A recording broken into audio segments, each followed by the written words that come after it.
Hi everybody, my name's Tom and I'm going to be doing a troubleshooting video for the 6550 we're calling the V2. So there is a troubleshooting video I did a while back that applied to our older 6550 model, and I did a new assembly video. In fact, this is the machine from the assembly video. The controller is in the stock state from when I built this. So I can show you some troubleshooting steps. We'll sort of pretend that I just loaded the software on this laptop. The intent of this video is not to cover those steps. So this is sort of assuming that you've got your machine assembled and you've got your software installed and the two can communicate. So this laptop has the CH340 driver loaded on it, as well as both laser gerbil and LightBurn. I know we have some Mac folks who have to use LightBurn, and there's some folks that just prefer it. So I am going to demonstrate some of the core things in actually both applications, just to give you kind of a sense of how to correct some of the common issues we're seeing, and some basic troubleshooting. So first thing I want to talk about is sort of direction. So I'm going to open laser gerbil. Now, before I connect, one thing I recommend is gently centering your laser. Put it right in the center when you're troubleshooting. And the reason why is you don't necessarily know what direction it's going to go or how far. So before you connect, if you gently move the laser into the center, that way it gives you some room to move it and get a sense of what's going where. When you move this back and forth, or this back and forth, so this is the carriage, this is the gantry, be very gentle about it. These stepper motors will actually generate electricity when you move them, and if you move them fast enough, they will backfeed voltage into the stepper drivers and burn them out. So don't jerk your equipment around. Be gentle when you move it. You can move it manually, just be very slow about it. It's not such a big machine that that's really not a big deal. Just for demonstration purposes, this is running the 15 watt fixed focus new laser and the new board. So I don't plan on firing the laser in this video. That's why I don't have anything protecting my tablecloth. But I am going to talk about a couple things. So the first thing we're going to discuss is direction. So once you've gotten your laser connected to your machine, and I kind of have this handy dandy switch, we can kind of show what we've got going on. So I've opened laser gerbil here. Again, I'm assuming you've already kind of worked out the software where you know what COM port to use. The baud rate's always 115.2, and then this is the little button you use to connect. When you see the gerbil 1.1, you know you're good.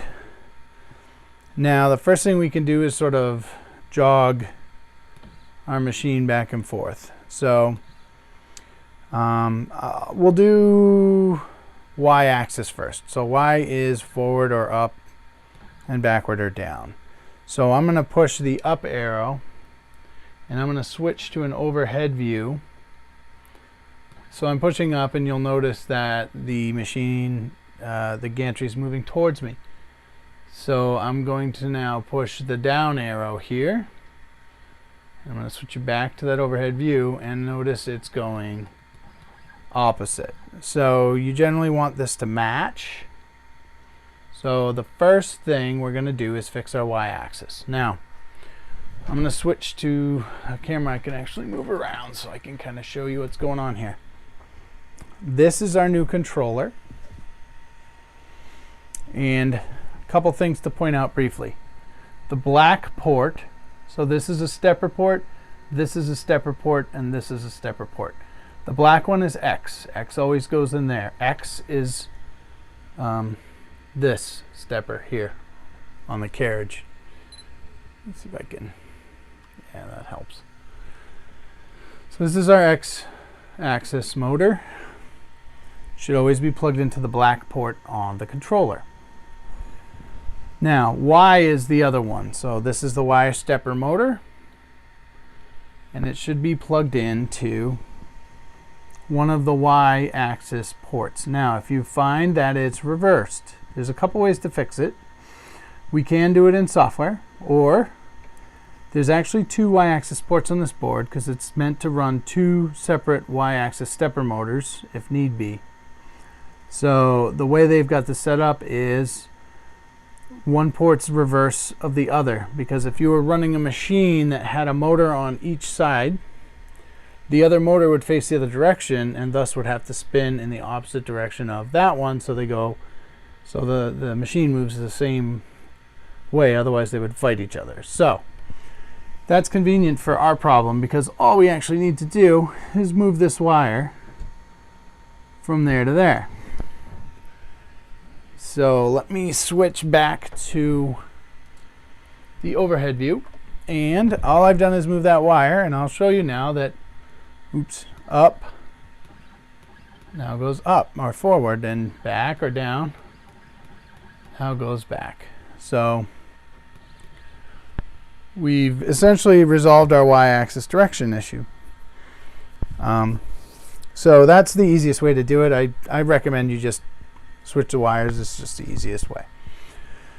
All right, now we're going to try our x-axis. So you'll notice I'm going to push the right arrow, and I'll show you an overview. When I do that, up, it's going left, and I'm going to switch to the left arrow, and it's going right. So we have a problem. The good news is this is actually very easy to fix. There are settings in the controller that control the direction that the motors go. To view those settings, you go into, in this case, Laser Gerbil, and you'll notice underneath the COM port, file name progress, there's a little window that says type G code here.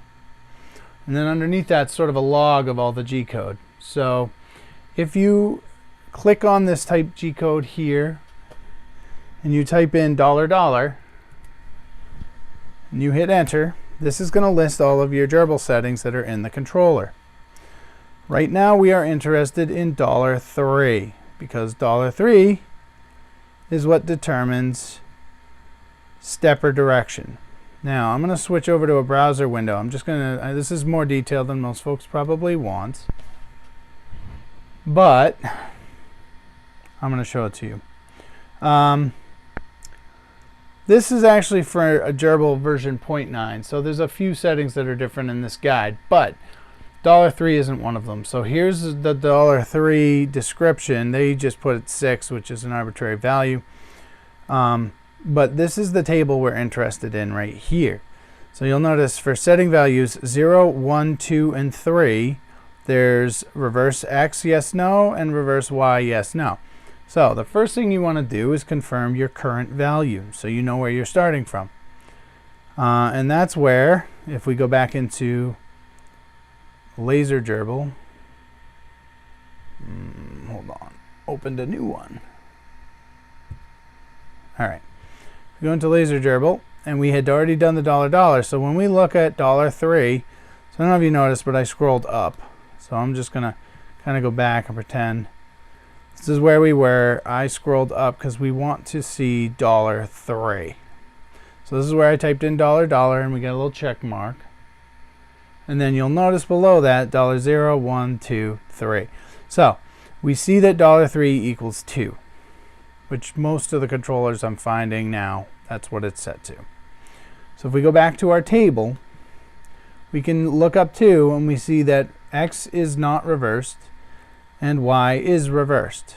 So we don't want to touch Y because we already fixed that by moving the wire. We only want to change X. Note there are settings for Z, but the 6550 is a 2-axis machine. There is no Z-axis that's electrically sort of configurable. There's a manual Z-axis that you can upgrade to, but that doesn't really tie into this. So we can ignore all the larger values because there's no Z-axis in play here. So really we're at 2 where X is reversed, X is not reversed, Y is reversed. We want Y to stay the same. So that eliminates 0 or 1 as an option because we don't want to change Y.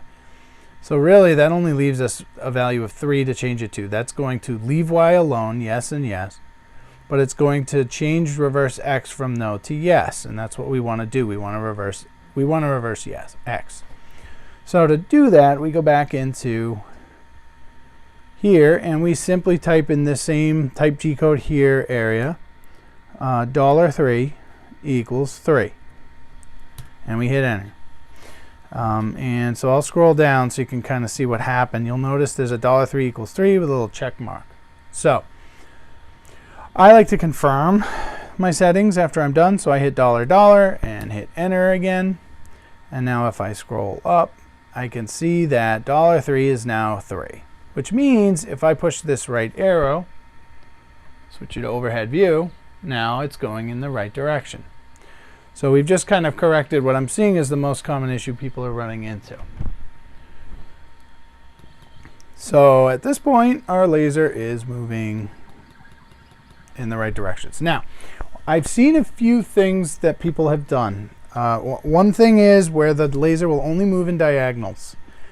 And in that case, what's going on there is they've actually plugged both of their steppers into the Y ports. So they got one stepper here and one stepper there. And what that will do is it will always move the stepper motors in sync with each other. But unfortunately, that's not going to work because that's only really giving it one axis. So yeah, you don't want to do that. So if your laser's moving in a diagonal and that's all it will do, you can't get it to go up, down, left, right, more than likely you need to double check your stepper wiring. All right, a couple other things. While we're in the gerbil menu, there's a few other things we can check. All right, one of them is $32. $32, they call it laser mode enable, but basically what you're doing is this switches between what's called spindle mode or M3 mode and variable power mode, which is M4 mode. M4 mode is what gives you the ability to have granular control over the power of your laser. With a laser only machine, you're always going to want $32 to be equal 1. It is on the new boards by default, but I've seen a few that it wasn't. What will happen if this is 0 is you'll have very little control over the power of your laser. It's basically on full power all the time. More importantly, if you do any sort of vector type things like letters, you'll see the laser will actually burn lines. It'll burn what would have been the CNC path line going from one letter to the other. Normally on a CNC machine, the spindle does not need to turn off while it's transitioning between, say, letters that it's engraving, because the Z-axis will lift the machine. It doesn't shut the motor off. It leaves the motor running.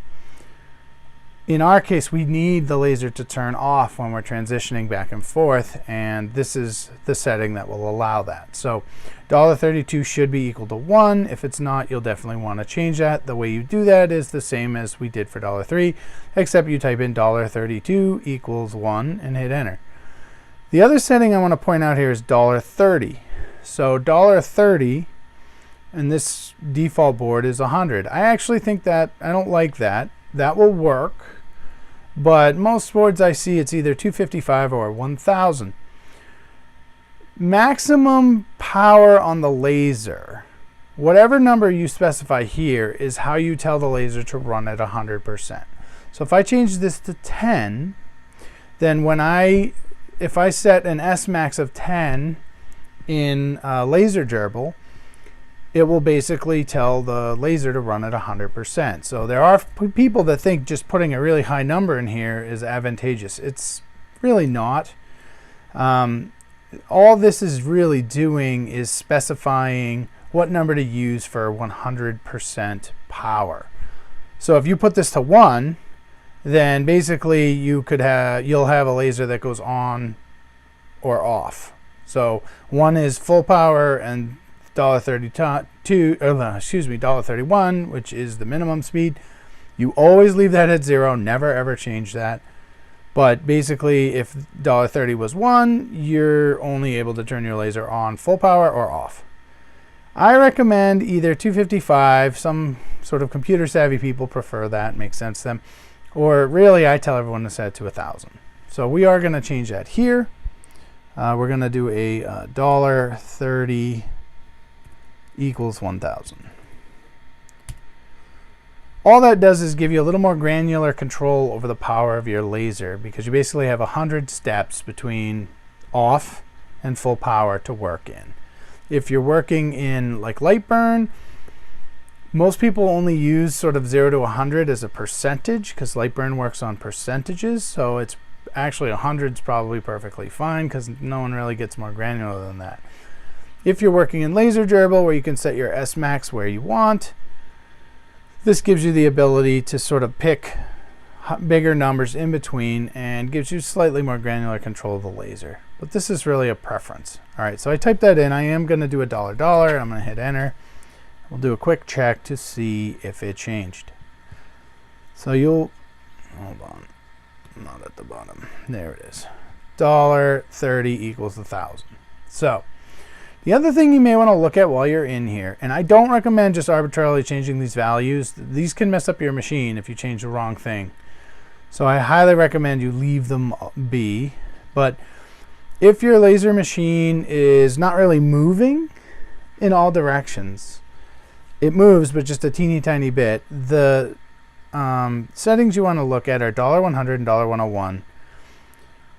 The default on the new board is 40. On the old board is 80. And this is really just calibrating how far your motor turns to go a millimeter. So you don't want to change this. This isn't going to make it better. You want this to be the value that is appropriate for your board and your steppers to go basically accurately. So I've seen weird numbers in here in very random cases, and what happens is their machine either goes really far when it's not supposed to, or most of the time it's the other way around. It barely goes anywhere, even though it's supposed to go, you know, say 10 millimeters or 100 millimeters, and it'll barely move. Usually that's these settings if it's a controller issue. But leave them alone, otherwise, this is a troubleshooting video, so I'm just calling out what they do, and that these could fix a problem. Now the other thing is, sometimes you're going to see a warning that has to do with your work maybe out of bounds, or I forget the actual error, but both LightBurn and Laser Gerbil will do it. It's a warning that you can generally ignore.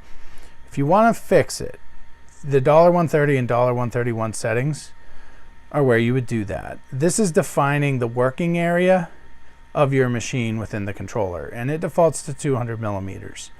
So if you have a 6550, you can actually change this. So the x-axis on a 6550, so here's what we're going to do. We're going to go $130, which is our x-axis, equals 650, because it's 650 millimeters on the x.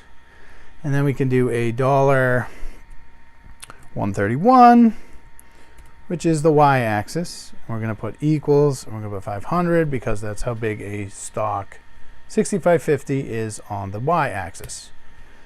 Again, I just like to confirm that my settings took, so I do another $, and you will now notice that $130 is now 650, $131 is now 500. So now I've essentially told the controller how big my machine is. Bear in mind, this is maximum travel though, so if you started your machine in the middle, your origin point, then it'll actually think it can go 650 millimeters to the right, which would be a problem because it's going to bump into the edge. So, I mean, again, leaving these at 200 doesn't hurt anything. All you do is maybe get an error every now and then from LightBurn or Laser Gerbil. But if you do want to make that error go away, that's how you can do it. All right, a couple things about jogging the machine. In Laser Gerbil, there are two sliders. The left slider basically sets how fast it will go when you press a button. The right slider sets how far you will go. So right now it's set to 10 millimeters, which is pretty good for troubleshooting. You can increase or decrease it to your liking, but you know, that's what these two sliders are for, just to kind of cover that. Okay, so we're going to exit out of Laser Gerbil for our poor LightBurn folks that have been waiting patiently. So let's say you want to do these same tasks in LightBurn. LightBurn automatically connects to the laser. This is set up for a really big laser the big machine I was playing with, so the dimension, ignore all the dimensions because this really isn't relevant. All you really care about is this console tab, which generally is there by default, but you can add it through one of the menus if it's not. When you're on this console tab, you'll see there's sort of that same log window. It gives you a little more information than the Laser Gerbil one does, but it's essentially the same thing. So this is where you type your commands in. So as an example, if I type in $$ and hit enter, I see all those same settings that I saw before. So there's our $3 that equals 3, and if we want to look more, we can actually see that our $30 should be 1,000, which it is. And then if we look even further down, we can see that our $130 is 650 and our $131 is 500. So you can see that those settings are really in the controller, they're not in the software, and that they stuck. So let's say you wanted to make that same x-axis change that we made at the very beginning, where we set $3 equal 3. You would just type that here, $3 equals 3, and hit enter. I'm not going to bother because I already have it set that way.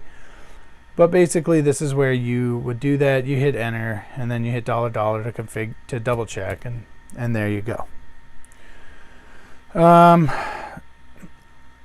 LightBurn will do weird things. It'll actually change the direction of your axes based on where your origin point is. So there's a little dot that designates where your origin point is that you've set up for your machine. I generally prefer bottom left. I have one machine that has limit switches and it wants to be bottom right because it only has limit switches on one side of each axis, so it can only home to the right corner. I don't really like that, but that's how it's set up. And generally though, my origin I prefer to be bottom left. Some people prefer top left. To change that, you go under Tools and you go under, Edit, not Tools, Device Settings, and Origin is here. So if you sort of change this, that will put that dot in a different place, and it will actually logically reverse your axes. I don't think it makes any changes to the controller. It just sort of logically remaps what direction things go in because it thinks you're starting from a different corner. A few other things to note in this same device settings window. One of them, the most important I think, is enable laser fire button. So by default this is usually off, and this is a very handy feature, so you want to turn this on. What that gives you is on the move menu, which I can't show you with the dialog box open, there's a laser, I'll show you after, there's a laser fire button and a power setting, and that's how you can focus your laser and control your laser. So that's how you turn that on and off in LightBurn. The other thing here that's useful is fast white space scan. So when you turn this on, what that will do is it will tell LightBurn to move the laser faster where it's not engraving. So if you have a large piece where there's like things on each side and there's a lot of sort of open space in the middle, this is a handy setting to turn on because it will speed the process up. I will say if you put in this value 100 millimeters per second, that's basically how fast to go. That's very fast, and I will tell you that you may develop wavy lines on the edges of your workpiece if you use this and you go too fast, because the laser is actually accelerating and physics are against you. The momentum of the laser will continue, and even though it's not a whole lot, it's enough to affect a crisp line. So you may find that you'll develop waves or other irregularities in your burn if you're going too fast. Fast white space scan can usually be used, but you have to fine tune how fast, what number you put in here for the speed. You may only want to put 20 or 30 or something else. So that's something you'll have to play with, and it may actually sort of vary based on what you're burning and how things are laid out, and if you're doing burning at a 45 versus not. So, you know, there's a lot of things to play with there, but that is a really handy setting. So there's a lot of other settings. This isn't a LightBurn tutorial, but I figure while I'm in here, I'll just kind of show you. So going back to the move menu, and by the way, this is how you move the laser. You will note, my battery's about to die on this laptop. You'll note here I have a fire button and I have a power percentage, and this is how you can turn the laser on and off. This is how you can move it. And then up here, distance. That's how you can specify how far to go. So the slider in laser gerbil on the right side is basically the same as this distance. And then speed on this one, it gives you in millimeters per second. Okay, I'm going to close out. That is pretty much all I wanted to cover in this particular video. If you have any questions, feel free to reach out to support or post your question in the group on Facebook. And you know, there's a lot of helpful folks on there. I'm there here and there, try and help people out too. So hope you guys enjoy this video. Hope it provided some assistance for you, and have fun, guys.